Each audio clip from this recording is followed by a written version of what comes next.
Eh oui, difficile cette question, très très difficile.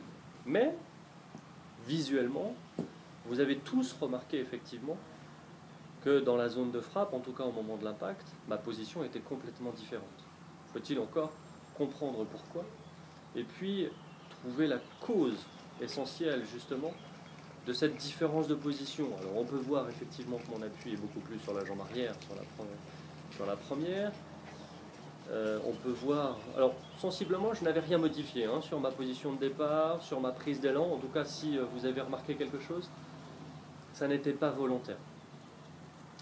Ce qu'il faut simplement retenir, c'est qu'un geste tout bête, c'est qu'un mouvement en tout cas, qu'une libération des mains ou des poignets trop rapidement, qu'une tête de club qui est libérée trop rapidement, entraîne une succession d'erreurs jusqu'au moment de l'impact qui va me donner effectivement un problème de contact. Sur la première, vous avez tous quasiment remarqué qu'à partir de cette position-là, mon mouvement de transition, mon mouvement de départ était un mouvement qui se situait au niveau des mains et des poignets. En d'autres termes, j'ai libéré trop tôt ma tête de club. J'ai eu à ce mouvement-là de libération de poignets désarmés beaucoup trop tôt. Ce qui a fait que du coup, ce mouvement-là m'entraîne dans une position qui est une position en arrière de la balle, avec un angle de frappe cette fois-ci qui est remontant. Imaginez ce que ça va amener sur mes contacts de fer avec mes fers ouverts. Des grades, des tops.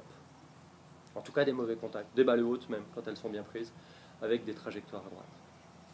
Sur le second, j'ai simplement conservé cet angle-là, conserver ce 90 degrés ici entre mon club et mon bras gauche. Et du coup, cette conservation des angles a entraîné mon poids du corps vers l'avant, une action du bas du corps, et donc une position qui est une position beaucoup plus logique ici au moment de la frappe, avec bien évidemment une libération de la face de club. Ça, on en reparlera. Voilà la différence. Conservez vos angles ici, conservez cet angle-là. Ne libérez pas trop vite votre tête de club, ce qui arrive très souvent. Je libère trop vite ma tête de club.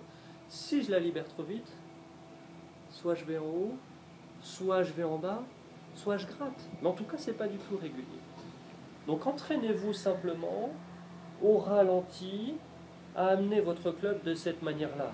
Vous allez voir ce qui se passe. Vous allez voir que votre corps est à ce moment-là entraîné vers l'avant. Oui, ça c'est juste. Ça c'est faux. À vous.